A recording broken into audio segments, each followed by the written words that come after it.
Please, if you know its name, write it down below in the comments. And we do not want water freezing in the wrong places. If you're planning to visit Mount Kilimanjaro, you may be asking yourself, I need to carry, how much weight am I allowed? For your information, on the mountain, you'll only be allowed to carry 15 kilograms, or that's about maybe 32 pounds. And it's important that you take the essentials, but you don't leave any important thing behind. As you get into Tanzania, where Mount Kilimanjaro is located, it's advisable that you have at least 3 bags. The first bag is the porter's bag, which is this one. It needs to be at least 80 liters and not exceeding 90 liters equivalent. This is the bag that the porter will carry for you, and it will be weighed. It should not exceed 15 kilograms. The next bag you need to have is your day pack.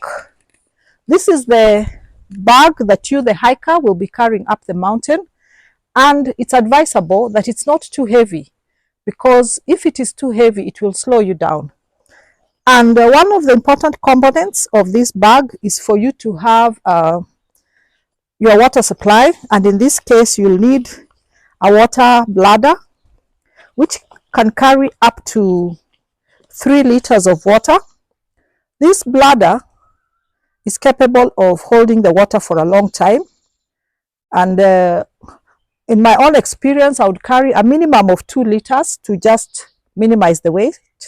2 liters weighs approximately 2 kilograms, or about 4.5 pounds. So it is important that you ensure this bag is not too heavy, as you're the one who will be carrying it. You'll also carry your snacks that you'll be eating on the way up in this bag, and it should remain in your custody at all times. Make sure you have your travel documents either on your body or in the day pack. If they're in the day pack, make sure you waterproof. This is the third bag that you need. The closest town to Mount Kilimanjaro is Moshi, and most of the hikers spend their last and first night in a hotel in Moshi.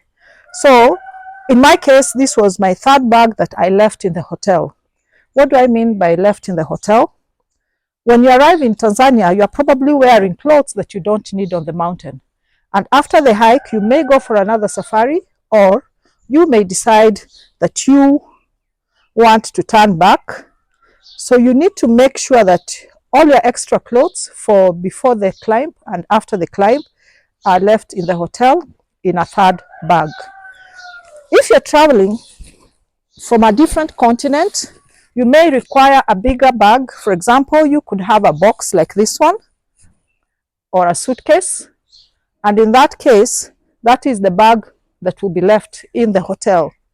So let us be clear, this remains in the hotel. On the mountain, you're only going with these two. The hiker, that is you carrying this one, while the porter is carrying for you this one. Now I'll come to the individual items that you need to have. Let us start with the bottom. So one of the important items that you will need is what is called a warmer. So this is an example of a warmer. It resembles your general workout clothes, and you can see it's a bit rough compared to the other workout clothes. And the important thing for you is that you really need this on the night before the summit, or the summit night.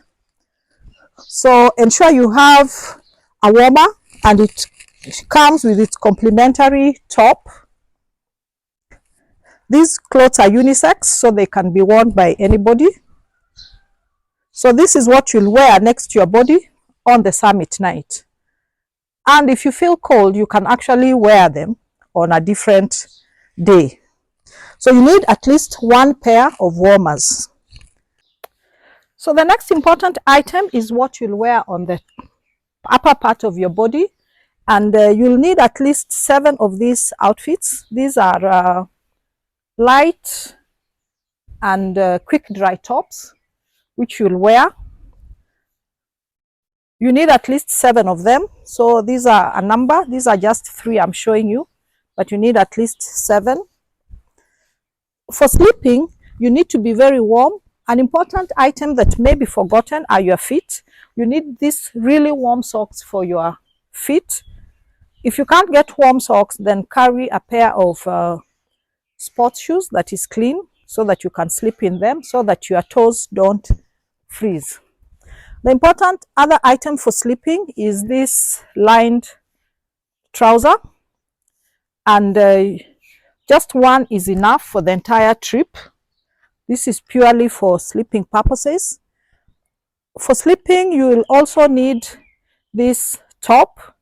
It is also lined with fleece, and it will keep you warm. The important thing I want to bring to your attention is to have it having a hoodie, this part. Then this way you are warm through the night. So this is what I used on Kilimanjaro. I did not use this one. I got it after I'd been to Kilimanjaro. But if I do another expedition, I will use this. The warmer, the better. This is a hot water bottle, and it will be very useful in the night. So the advisable thing is for you to fill it with hot water before you go to sleep, and this will keep you warm for most of the night. After that, the next important thing for us to look at are the items that you will need for your neck and head. So this is a neck gaiter, which you can wear on your neck. It's like a pipe, and you can also use it to cover your head. It will also protect you from dust if you wish to protect your hair. Next is this other neck gaiter, which you can tighten a little bit, and this was very useful on the summit night, so that no cold enters through your neck to your chest. This is a balaclava, and if this is confusing, the best thing would be to, on the summit night, you wear this balaclava and this neck gaiter. On the other days that it's not very cold, you can wear this one that's like a pipe. It's light enough. So in addition to the balaclava on the summit night, you will wear this on top of the balaclava. This is a Marvin hat. You can also use it for sleeping. It's advisable to have at least 2 of these. I found it useful for me to have this other hood from another jacket. This was very helpful on the summit night. So I wore it on top of this one, and I was very warm. From the second day of your trek, you'll need gloves, and it's good to have 2 sets of gloves. We have these light gloves and these heavy gloves. These are useful from day 2 to 5, because they are light enough. And then on the summit night, you'll need to wear these ones that are waterproof, and they're also lined by this material that makes them very warm. Coming to your lower part of the body, you need to be very careful. Please make sure you have enough socks. I recommend you have at least 7 pairs of socks that should be thick and warm enough. These are very warm, and so that you are wearing a clean pair of socks each day. I'm only showing you 2 for now, but you need at least 7. When it comes to your rain gear, you need a poncho, which is this one, and this one stays in your day pack, so you'll be the one carrying it. You'll also need a raincoat. This also stays in your day pack, so you'll be the one carrying it. And I found it more comfortable to wear the raincoat most of the time, as opposed to the poncho, which is very heavy. An important item that you need for the rain are the gaiters. These are actually leg gaiters. and you will need to wear them on your trousers at one point like this, and secure them. So you need a pair, not just one. I'm showing you one, but you need at least one pair. Another option is to actually have a rain pant, and I found it more useful and convenient to use the rainproof pant, especially in the rain and during the summit night. The leg gaiters are more useful when you're walking in the dust. So we come now to the bottom. You need at least 2 pairs of tights, and these can be gym tights like this one, and you need at least 2 other trousers that are not too light and not too heavy, like what I'm wearing now, like this one. The important thing is that they all should be quick dry. Even this one, it's a bit heavier, but it's still quick dry. Another important one that you should not forget is the very warm summit pant. This one, you'll need it for the summit night, and if you wear this on top of your tights plus the waterproof pants or rainproof pants, you'll be good to go.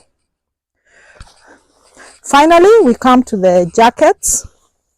Now, the most important jacket I found in Kilimanjaro is this hoodie I'm wearing. If you look at my Kilimanjaro videos, I'm in this hoodie for most of the time. So the important thing is for you to make sure it's fitting well. You can secure it like this.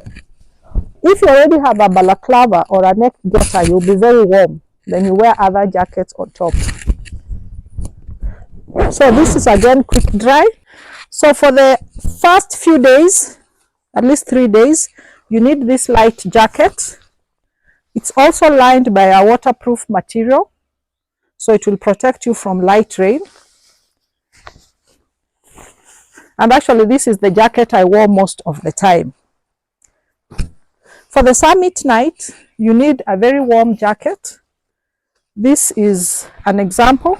As you can see, it is, I can say, triple layered. We have this inside bit, which is very warm. Then you have this waterproof part. And then you have the outer part. So this is your summit jacket, which you will wear on the summit night. But of course, these are your clothes. Should you feel cold on another day, you can wear them or even sleep in them. Now we come to the shoes. For wearing inside the camp, when you arrive, you need at least 1 pair of loose fitting shoes, preferably if they are weatherproof or plastic, and they should be oversized. So in my case, I wore these Crocs and they were very useful. The most important shoe that you'll need on the mountain is your hiking boot. I had 2 pairs of hiking boots. These ones, I wore them on the first day. And disclaimer, I'm not promoting any brands. I'm just showing you my clothes. So these ones, I wore them on the first 3 days. And then from the 4th day, I wore these other ones. Whereas you are told you may have 1 set of boots, sometimes it can rain. And then you are stuck with wet shoes for the remaining part of your trip. Consider what you can leave behind, but ensure you have good boots. And when buying boots, please look at the bottom before you buy. You can see this one has very deep trenches, if I may call them that, compared to this one. The more rough your boot is at the bottom, the better. It reduces your chance of sliding and falling. So ensure that you have a good boot. I will also show you a few other important items that may be of importance or will be of use to you. The first one are knee sleeves. I didn't get to use them, but it's good if you carry them, because in the long trek, your knees can become weak. So if you have them, they'll be very useful. And this one, please don't forget, handkerchiefs. Please carry at least 7, preferably 10. And if necessary, you can have a few in a dark color like this one, because sometimes, like on the summit night, you might nosebleed. So it is important that you have enough handkerchiefs. Another important item that you should carry and not forget are these ones. If you can carry 2 rolls of toilet paper, please do. At minimum, carry 1. I will explain in another video why you need to have enough toilet paper. Another important item that you need are wipes.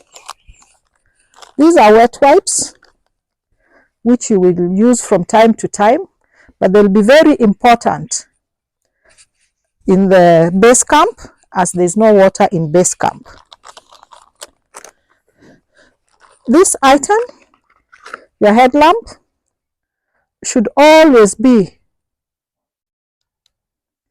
in your day pack so that you are not caught off guard by darkness. A few tricks to help you survive.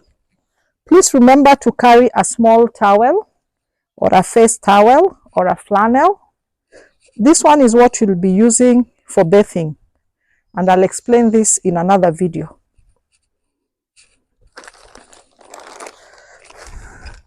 Please remember to get this. These are available in most supermarkets or stores. So these are Ziploc bags. They're the normal ones we use in the kitchen. These ones are very important in helping protect your gadgets. For example, if you have a power bank or a telephone, please let them be here so that they don't get wet. You can also put your documents, if they're in your bag, in a Ziploc to protect them from water. Another important item that you should not forget to carry is this one. Please, if you know its name, write it down below in the comments. You can use any petroleum jelly, but I'm interested in knowing how many of you know the name of this one. Do not forget this one. You'll need it every day, sometimes even twice a day. Another essential that will be useful are these bags. You need these dustbin bags. You can pack your clothes in batches. For example, you can have all your small clothes in here. You can have your socks in another one. You can have your tops in another paper. Then this way it becomes easier to dress in the morning. And before I forget, in addition to the things I've displayed here, you need to carry enough underpants. And please, for the mountain, do not use cotton. Make sure they are also quick dry material, because cotton will sweat, then freeze. And we do not want water freezing in the wrong places. So for your own comfort, make sure you have at least 7 pairs of underpants, but I recommend at least 10. These are covers for your bags. This is the cover for the day pack, because it rains anytime on the mountain and you need to be prepared. It's a waterproof cover that will protect your bag, your day pack, from rain. This one is a waterproof cover for the potter's bag. This is an extra dustbin bag, and you need a number of dustbin bags because you can use them for your dirty clothes. And also any rubbish or garbage you generate on the mountain, you're supposed to take it down. So please carry your own dustbin bag. This one is a sleeping bag, and this is key. You can't go to the mountain without a sleeping bag. The important thing about a sleeping bag, ensure that it is for at least -5 degrees Celsius.